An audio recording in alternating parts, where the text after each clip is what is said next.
All right, YouTube, how you doing? Welcome back to the channel. It is Sunday, March 31st. Happy Easter if you do celebrate out there. We have a full MLB slate to dive into in today's video like we always do. We're going to go through each and every one of these games. I'll give you my lean on the side. I'll give you my lean on the total. We'll talk about any player props that we like within the game as well. But make sure to keep an eye on the pinned comment of this video. That is where all of my final plays will be listed out. Keep an eye on the pinned comment if you do want to ride with me or if you do want to fade me. Last night, one game away from two consecutive sweeps, but the Padres let us down. We had Jeff McNeil under 0.5 strikeouts. That cashes. The Guardians' money line cashes with ease, even though they sweated it out for like 4 innings. But then the Padres' money line, I think the final score ended up being like 9-6, which paints a way better picture than it was. Like, that was just a bad call by us. The Padres got smoked. They had some bottom of the ninth, bottom of the eighth, like heroics to make it somewhat of a game, but no, they got crushed. It was like 9-1 at one point or something like that. So not a good read there,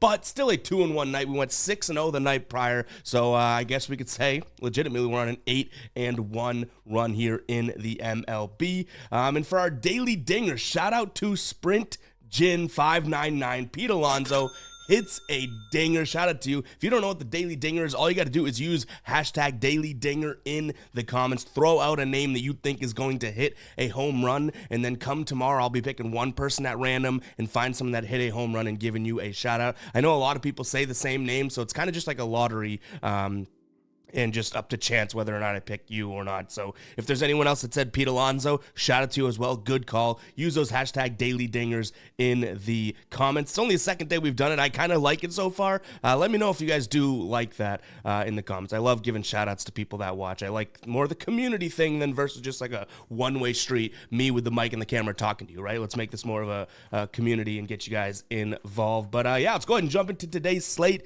Hit that like button, hit that subscribe button. I don't know if the throat's gonna make it through. If you don't know, I was sick like a week ago, and now today I woke up with we're just battling here, okay? We're battling. My throat is really sore. Probably has a little bit of rasp to it. So we'll see if we can make it through. But let's go ahead and jump into game number one. Like I said, hit that subscribe button, hit that like button as well. We got the Phillies taking on the Braves here now.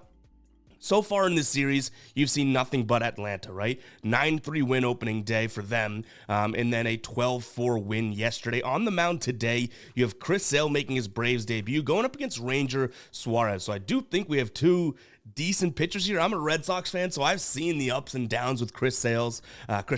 So hopefully we do see some good out of him today, because I really haven't seen much from the Phillies to be able to even take the flyer on them. Like they're longer shot underdogs in my opinion so far from what we've seen than plus 110, right? So yeah, I do think the Phillies can pull it off, but I don't think the plus 110 is enough value to take it. So I'm on the Braves again here. I don't know if we make it a final play, due to the fact that, you know, this is a good Phillies team, obviously a really good Braves team, and to start off the season with a sweep in Philly just doesn't seem like it's like necessarily in the cards. But like I said, if we've seen the baseball so far, there's not much telling you to go with the Phillies. So give me the Braves in this spot. I'll trust the pitching as well, even though the Braves, you know, through their 2 games going up against a left-hander, they have absolutely crushed here. And Ranger Suarez coming from the left side, but I don't mind taking a peek at the under here. The Phillies, I do think, you know, have struggled offensively. Whether or not the top comes off there, we shall see, but I'm kind of backing Chris Sale. You know, in his last few Red Sox starts, pitching, you know, 5-6 innings, he actually looked okay, which is crazy to say because Chris Sale hadn't been good for a long time. So maybe he pulls that momentum into today's game. And then in terms of the last 5 starts for Ranger Suarez closing out last year here, had a 2 flat ERA, 5 strikeouts per game over that, you know, pitching into the 5th inning or so. So maybe the pitching can get this job done here. And if it does get to the bullpen, I'm going to trust Atlanta's bullpen as of right now. From a player prop perspective, I'm looking at Austin Riley here, over 1.5 hits, runs, and RBIs. He didn't catch it yesterday, but I do like the matchup today. Going up against a left-handed pitcher, his batting average, using last year's numbers, jumps from 281 to 289. His WRC plus jumps to 143.1. Ranger Suarez, on the other hand, his batting average against jumps 12 points when going up against a right-handed batter. And Riley has a decent track record here against Suarez. 18 plate appearances since 2018, average of 400, on-base percentage of .500, has 6 hits, 1 home run, and his K percentage drops to 5.6. So I like his chances to get on base here. Give me Austin Riley over 1.5 hits, runs, and RBIs in the spot. I think there's some value there. Baltimore taking on the Angels. I think this is another Baltimore spot. Again, a few of these games that we'll get into in this slate, the only thing that I could say is like, oh, well, it's tough to sweep a team out the gate. You know what I mean? Like, if that's your only piece of rationale as to why you'd be on the opposite side, it's probably not a very good one. So similar here. It's like Baltimore has just crushed the Angels 11-3. 13-4. It doesn't really matter who's on the mound. They're the better ball club. Now they're getting a little juiced here, and they have been at -152. Not sure if that odd, those odds are worth it per se, but I'd struggle to get to the Angels here. Yes, we took them opening day, and then ended up being a mistake, right? So I don't necessarily see a way that we can get to the Angels. Reed Dietmer's on the mound for them, going up against Tyler Wells. Dietmer's closed out the season really well last year, but again, what I just said, it doesn't really matter to me who's pitching. From what we've seen from an offensive perspective, I don't think that, fading Baltimore in this spot is at all money smart, So give me Baltimore here. In terms of a total, same thing. I got to take a peek at the over. Maybe looking at Baltimore's team total, because that seems like it's been like the thing that we can trust here. Now, they're probably due for a down day, but I still don't mind taking the over here. And I don't have any player props that I like in this game as of yet, but keep an eye on the pin comment to see if we come up with anything. I had Cincinnati taking on Washington here. Washington getting the win yesterday, 7-6. We've seen some struggles out of the bullpen so far for Cincinnati, which could be a worry here on the mound, though, in terms of starting pitchers. We have Martinez on the mound for them, Jake Irvin on the mound for Washington.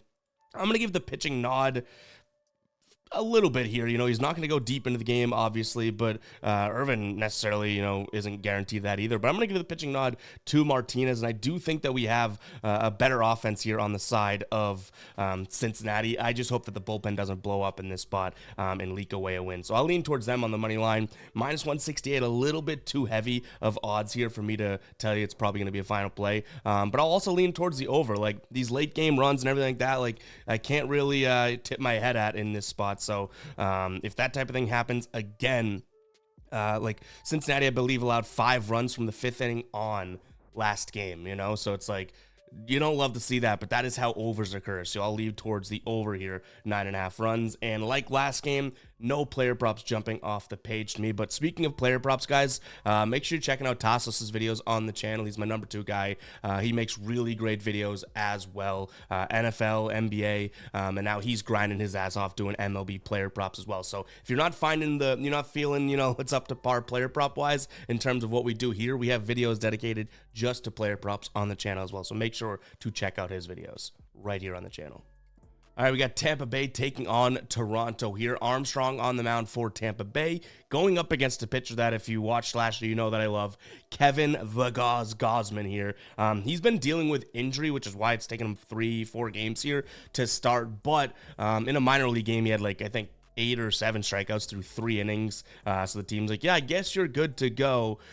So for that being said, I think that there is a pretty decent pitching discrepancy here. If you're going to look at, an opener, a guy that's going to go throw a couple innings versus Kevin Gausman, who is like a really, really good pitcher. So give me Toronto in this spot. The one thing that kind of makes me a little scared to pull the trigger on this is that Tampa Bay is definitely building a little bit of momentum here. They lose opening day, and then they rattle off an 8-2 win. They rattle off a 5-1 win. They got to Kikichi. Say what you want. This is obviously a really good Tampa Bay offense, and out of these 4 games, it's the first time that I've jumped over and leaned towards Toronto, right? So I'm putting a lot of weight into Gausman, but not every day you get like a 4th starter as your actual ace in a sense, you know what I mean? So if he is truly healthy, I see no reason why we can't lean in his direction here.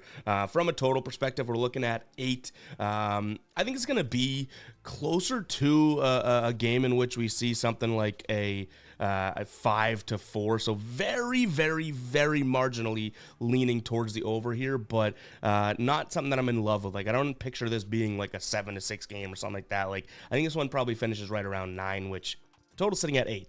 8 is right around 9.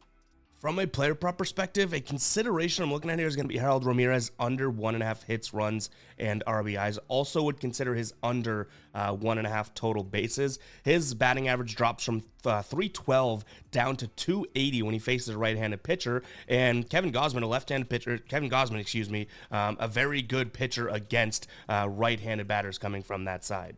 His ERA drops from 3.16 to 2.6, batting average down to 218, slugging down to 340, extra base hit percentage down to 37, like really, really strong here. The one thing that I will say is he's a fastball pitcher. He's going to mix in that splitter, and that's about it. Neither one of those pitches are things that Ramirez necessarily struggles with. In fact, he faces pretty well against fastball, so we're kind of trusting the craft of Gausman to, not just throw fastball down the middle type of thing, because if he doesn't have his control, Ramirez probably does get his bat on a couple of these. But if Gausman has his control and the shoulder fatigue isn't there, we could see this cashing, because I do think that, given the history, 7 plate appearances since 2018, 143 average. I do think we have a good chance to hit this one. All right, guys, let me talk to you about OddsJam really quick. If you don't know what it is probably the best tool out there to mathematically dismantle any sportsbooks, any DFS platform, anything like that. We're on the positive EV screen right now. This is just essentially what I have set to my filters, but if we did take away my filters, I could show you more plays here. What this does is identifies missed price plays in the market. For example, Jake Irvin, over 5.5 strikeouts. Does it guarantee that's going to hit? No, it's a plus 144 play over on FanDuel. But if you look at this, plus 121 on the rest of the markets out there. Plus 120 on Caesars, plus 120 on Fanatics, plus 115 on ESPN Bet. This stuff really does work. We have our bet tracker here. We're up 251 on the month of March. In February here, we're up 286. January, we had a monster, nearly 800 month. Like, positive EV betting is putting math behind your picks, and this is the best tool to be able to do so. They have tons of other tools too. Arbitrage, a middling tool. There's so many things out there, guys, over on OddsJam. You can use the link in the pinned comment, get 7 days free. You can also use code GUYBOSTON when signing up. You'll get 25% off your first month. Go ahead and check it out. That link is going to be in the pinned comment. Now let's go ahead and jump back to the MLB slate. All right, we got Miami taking on Pittsburgh. So far, this series has literally been all Pittsburgh. 6-5 win night one, 7-2, then 9-3. Absolutely dominating here. On the mound for them today is going to be Bailey Faulkner coming from the left side. And then we also have a lefty over on Miami side, Trevor Rogers. I don't think this is going to be a pitching duel whatsoever. My immediate lean and gut lean is to go towards the over in this spot. We've obviously seen 3 straight overs, but it's been thanks to the Pirates so far. So hopefully Miami can kind of come today with some juice. I can't see Pittsburgh beating them 4-0 in this opening series, so I'm going to lean towards Miami as well. But I can obviously see why someone will be on Pittsburgh. So I'm not going to do my best job here to try and convince you. I just do think that Miami's due for a win here, and obviously they're going up arguably their worst look pitcher yet so far in terms of their opposition. Could be a good game for them to pull.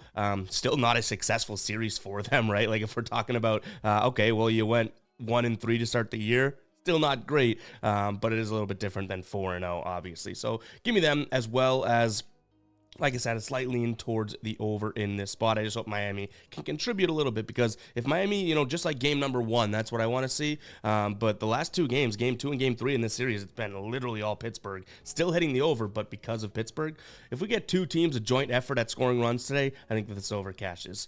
No player props in this spot as of yet. It's still a game because I like the over that I'm trying to decipher, but nothing as of right now.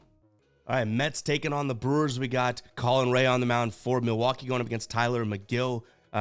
Yesterday was a close game. I guess you could even say their first game was close, a 3-1. So we've seen very close games thus far. I think the Mets pull this one out. They are at home. Tough start to the season here. They had to go up against Freddie Peralta in game number 1. Okay. And then they had to go up against a Milwaukee offense that definitely played really well yesterday. Okay. Today we have the third game of the series. I'm thinking there's a chance that Milwaukee kind of looks at this and says, all right, well, we're we have a 2-game against Minnesota, then Seattle, whereas this game may mean a little bit more to the Mets than it does what they're facing off against next, going up against Detroit for a 3-game series at home. So I think Milwaukee may have a little bit of a look ahead, whereas the Mets in this spot could be like, hey, let's get one against Milwaukee here. Is there a pitching discrepancy? Not necessarily at all. Colin Reyes had some good and bad starts. McGill kind of in the same boat there in terms of how he's pitched against Milwaukee in the last couple of years. He's looked okay. He's got a 3 flat ERA against them, 5 strikeouts, pitching an average of 4 innings against them. But you have Reyes, who's also pitched fairly well. Last time out, 6 1/3 pitched, 1 earned run, 3 strikeouts. So you do have 2 pitchers that, even though they're kind of middle-of-the-road pitchers as of right now, they've had some success against this team in the past. Obviously, lineups change and everything like that, but I just think the Mets steal one here. We got a total of 8. This one's going under. It doesn't seem like when the Mets are even playing good baseball that they're just scoring a decent amount of runs. I mean, they scored 6 yesterday, and Milwaukee scored 7. So I'm talking out of my ass here, but I do see this more of like a 5-2 or 4-3, 4-2 type of a win for the Mets today. And then from a player prop perspective, we got to go back to the well, right? It's getting juiced, but Jeff McNeil under 0.5 strikeouts. Going up against Ray is going to throw sinker, cutter, and fastball. All 3 of those pitches, those are his 3 main pitches, all 3 of those, McNeil has an under 8% K percentage against. So this is a guy that we've already hit on twice. Yes, we're getting a little greedy here, but we might pull the trigger on him again today. Under 0.5 strikeouts for Jeff McNeil. All right, Kansas, excuse me, there's the voice. See, it's going. Kansas City taking on Minnesota here. And this is where I start to question, like, what are we doing here? Because you have Kansas City, who I do believe is the far, not like inferior team, only plus 108 on the money line. You have Minnesota only minus 126. Like, am I missing writing on the wall here? Give me Minnesota again. They've won 4-1, then 5-1. And we still have people in the comments being like, no, you're not giving Kansas City credit. It's like, until I see something otherwise, this Kansas City team is just like what we saw kind of last year. And Minnesota, I'll trust all day long. Bailey Ober on the mound, that's a better number 3 here than I would say Brady Singer. So give me Minnesota in this spot. Again, like, I still get kind of flabbergasted by like, well, why? I feel like I'm like doing something wrong. Why do we get minus 120 odds against the Royals with the Twins, right? Like, are we doing something wrong here? I'll also take a peek at the over. I don't really think that Singer has the control or even the stuff to be able to suppress this. So if we saw Minnesota score, 4 against Ragans and 5 against Lugo, I assume that they're going to go out there and put maybe 6 up here against Singer. Now, can Kansas City contribute offensively? That we shall see. But I'll take Bailey Ober over Brady Singer pretty much any day of the week. In terms of player props in this spot, Brady Singer over 2.5 earned runs I like, as well as his over 5.5 hits allowed. Really not that big on him today, but again, this is the type of thing that I stake my claim and say I'm going to go with his over runs and over hits allowed, and then he has like a Cy Young type no-hitter performance, and I'm like, you see why I stink? But yeah, I don't really think that he has a good game today. Next up, we got the White Sox taking on Detroit. I guess I'm in a similar boat here as to kind of what we just talked about. Not entirely, but I still don't think that plus 120 is enough to get me to want to pull the trigger on White Sox. If this was like it was day number 1, and obviously they lost 1-0, but if this is plus 140-ish, I'd be like, all right, that could be in consideration. But you have Jack Flaherty going up against Eddie Fred here, their feed, and I don't really think that there's a reason why we should be fading Flaherty against a White Sox team that hasn't really looked all that great offensively. Like, I guess you can make the argument that, Maeda didn't look all that great or anything like that, but nonetheless, still, in terms of going up against a righty here, 230, they're batting 191 in the season. I know it's only a small sample size, but the offense does not scare me whatsoever. So I'll lean towards Detroit, another favorite that I'm leaning towards, unfortunately. I feel like we've leaned a lot of favorites in today's video. And then in terms of a total, I just don't see the offense being consistent for the White Sox, so I'll lean towards the under. Do we get another game where the Tigers score 7 runs, Maybe, and that could be worrisome because I do think Chicago can at least drop like 2-3 in today, so I'm still going to stick to the under, but it's not like my favorite play on the board. Now, a play that I'm considering here is going to be Yoan Moncada under 1.5 strikeouts. 2 games into the year, he has not had 2 strikeouts. He's had 1 in each, but he's going up against Jack Flaherty, who I would not put in this like absolute stud pitcher strikeout category. He's going to throw fastball, slider, and curve. Fastball, Yoan Moncada's strikeout percentage drops. Sliders where we have to worry about it. He has a 30% K percentage, right? It jumps to 43 on the slider, so hopefully that pitch isn't going to be the gotcha pitch. But if he's going to throw a majority of fastballs, which is his number 1 pitch, Moncada should at least be able to get balls in play, potentially get on base. But honestly, at that point, it doesn't really matter, right? We just don't want strikeouts. And plus, I'm like arguably becoming the strikeout whisperer with these Jeff McNeil calls. So, strikeout whisperer. We got Houston taking on the New York Yankees here. I don't think a lot of people, including myself, would have pegged this series to be going like it is. 5-4 win for the Yanks game 1. 7-1 win for the Yanks game 2. 5-3 win game number 4. Now we have JP France going up against Clark Schmidt here. I've never really liked Clark Schmidt. You can rewind to last year. It seemed like whenever we bet on him, he sucked. And then when we bet against him, he was like, I'll have a good game. So that's annoying. On the mound, like I said, for Houston is JP France, who is going to be like a hit or miss type of a guy. I'm just going to kind of refer back to what we said earlier about some of these games. I just can't see the Astros going down 0-4 in this series. Right away. So I'll take the Astros on the money line. Yes, another favorite that we're leaning towards. But again, guys, keep an eye on the pinned comment to see what we actually roll with. Is it a chalky day? Sure. It's the last game of these opening series. Things are a little weird, right? I can already picture the comments. You're picking a bunch of favorites. Well, that is where I'm leaning. Yes, but I'm not saying they're favorites so that I'm leaning that direction. I'm putting each game into a vacuum. Just so happens that it's favorite, but they're each in their vacuum when I break it down and think about it. You know what I mean? But anyways, I like Houston in this spot. The total's up at 9.5, which is interesting because both of these games, or all 3 of these games actually, have been 9. So this jumps to 9.5, and I'm going to trust that Vegas knows what they're doing here. I'll lean towards the over in this spot. We really haven't seen the offensive contribution from Houston that would warrant them moving this line whatsoever, right? So little interesting there that they're like, hey, game number 4, bump it up a half a run. So I'm going to lean towards the over there in that spot. In terms of player props here, it's a tough one just due to the fact that, I didn't really picture this kind of being this type of a series in the first place. But I guess from a player prop perspective, it kind of covers my ass from leaning Houston. But I also do think that the Yankees get on base today. So I could be convinced of JP France's over 4.5 hits allowed. I think that there's some decent value there. Is it my favorite play on the board? Probably not, but it is the one that we dug up within this spot for player props. We got Texas taking on the Chicago Cubs here in this spot. This Texas team I do think is going to be one of my favorites to bet on all season long. Jordan Wicks going up against John Gray here. I'm going to give the edge to John Gray in this spot, and I'm going to lean towards another favorite in Texas. We have some underdogs coming up. Don't you worry, okay? But I like the Texas Rangers in this spot. So far, Texas has won 4-3 and 11-2. I did lean Chicago yesterday, and I do think that there can be, there will be a spot here in which Chicago kind of goes on a run, but they haven't clicked, at least in my opinion, so far yet this season. Now, the total sitting at 9 runs. Like I said, I do like Texas here. I think that they contribute offensively. I'm a little concerned about Chicago, but I'll still lean towards the over overall. And then from a player prop perspective, if I think Texas is going to move around the bases, I'm going Corey Seager over 1.5 bases for plus 100 odds. You can get that right now on DraftKings, BetMGM for plus 100. FanDuel right now, and it seems like they're the missed price line, so it's not like you're getting so much value over on DraftKings, but FanDuel at minus 130.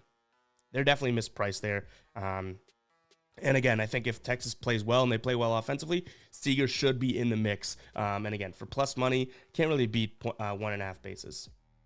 All right, our first underdog spot. I know it kind of goes against what I've said about Oakland all year long, or all 2 games long so far, but they got Carlos Carrasco on the mound up against them. He does not scare me one bit whatsoever. We bet against him all the time last year when he was on the Mets. Paul Blackburn on the mound for Oakland. I'm not going to sit here and, wave his flag around. I don't trust that necessarily. But we did see Oakland catch an early lead yesterday. They, I believe they were up, 3-2 heading into the 5th inning. So, yes, we had the Guardians, and we ended up not having to sweat that one out because they pull away big time. But Oakland actually looked like they were kind of fighting, a decent game for a while. So, to close out this series, I do see this as a decent spot here. Cleveland, they don't get to go home after this game. They go from Oakland to a series against Seattle. Oakland here gets to host the Red Sox right after this too. So they should be a little bit more comfortable in this type of a spot. So yeah, give me the Oakland Athletics. There's our first underdog of today's video, or one of, if I can't recall correctly. In terms of a total, I know I just said that Oakland's offense got going and whatnot, but I do think that this is a low scoring game. Not to say that Cleveland has anything to show for that. They've scored 6 and 12 runs, and then they scored 8 in the opening day. They've scored a bunch. I just think that they come back down to earth a little bit, and we see a game in which sits around that 6-7 mark. So, Oakland in the under in this spot. Kind of goes against what I've been bragging about, saying you can get value right now against Oakland. I just do not trust Carlos Carrasco on the mound for Cleveland. My distrust for him is higher than my sort of lack thereof of confidence in Oakland being a good baseball team, if that makes sense. I had Seattle taking on Boston here. I told you guys the only time you're probably going to see me confident in the Red Sox is when we have Brian Bayo on the mound. Garrett Whitlock getting the start today. He pitched 3 innings, allowed 10 hits, 5 earned runs, and only 3 strikeouts last time he played Seattle. That was a couple years back. Going up against Bryce Miller, who Bryce Miller didn't really close out the season all that well, but I do think is a better pitcher than Garrett Whitlock. So give me another heavy juiced favorite here in Seattle. Total at 7.5 in this one here. I guess we can lean towards the under. What have we seen so far that would even tell us that we're going to have a high scoring game based on the last couple games? I think that the first game was a little bit more of a anomaly with the 2 best pitchers on the mound, and yet we still go 6-4, right? Then we see an 0-1, a 1-0, and then a 4-3 game. I do think that we see something similar around the 7-run mark or something like that today. So slight lean towards the under. In terms of player props in this spot, so far I don't have much here. I considered Jalen Duren's under 1.5 bases just due to the fact that, one, I don't love the matchup. He's going up against a right-handed pitcher, which he bats under 300 against, but still it's at 290-ish, so it's not all that crazy whatsoever. But for the money that we'd be getting, near even odds for under 1.5 was something I considered. But again, it's not like the data totally proves it out, so it's kind of like a flyer type play. Did I say Jalen Duren? Because if so, Jarren Duran is who I meant. Those names, I didn't realize until now how similar they are. The center for the Pistons and Jarren Duran on the Red Sox. But let's get into this game here. We have the Padres taking on the San Francisco Giants. So, like I said, this is our only loss last night in terms of final plays, which is unfortunate because I liked Dylan Cease in that spot. He pitches 4 2/3 and had 6 strikeouts. So if he, pitched a little bit better, we probably end up seeing a good game out of him. But Dalton Jeffries on the mound here for San Francisco, going up against Michael King. Neither pitcher am I super well versed in overall. I don't think we've seen Jeffries in a little while. And then Michael King, towards the end of last year, pitched kind of okay coming in, right? For the Yanks. So making a debut for them. But I do think that we see a little something out of San Francisco here. They've taken 2 games. The offense looks okay in this spot on the season. They're batting .284. So I'm going to lean towards a dog here in San Francisco to close out this series. If you're on the Padres side of things, I don't think that I would convince you to do otherwise. I do think that this is, out of all the games that we've looked at for a few straight days now, this is one of the closer series in terms of talent level, I think. Even though I believe the Padres are the better offense, they haven't necessarily been playing like it. So I'll take San Francisco here. I think the plus money value in this spot is kind of worth it. You can get them at plus 120 over on Caesars. For a team that's won 2 straight games, I do think that that is some damn good value. In terms of a total, 8.5. We'll ride the recent trends here, looking at the over in this spot as well. From a player prop perspective, if I do think that, this is going to be an over type game, Jake Cronenworth over 1.5 total bases for plus 130 odds could be the move. He's getting up plenty here in this spot, and he's hit it in all 3 games this season. So again, if this wasn't plus money, probably wouldn't consider it. For plus 130 over 1.5 total bases for a guy that's getting up, 4 or 5 times a game and doing it pretty damn well. I'll take that.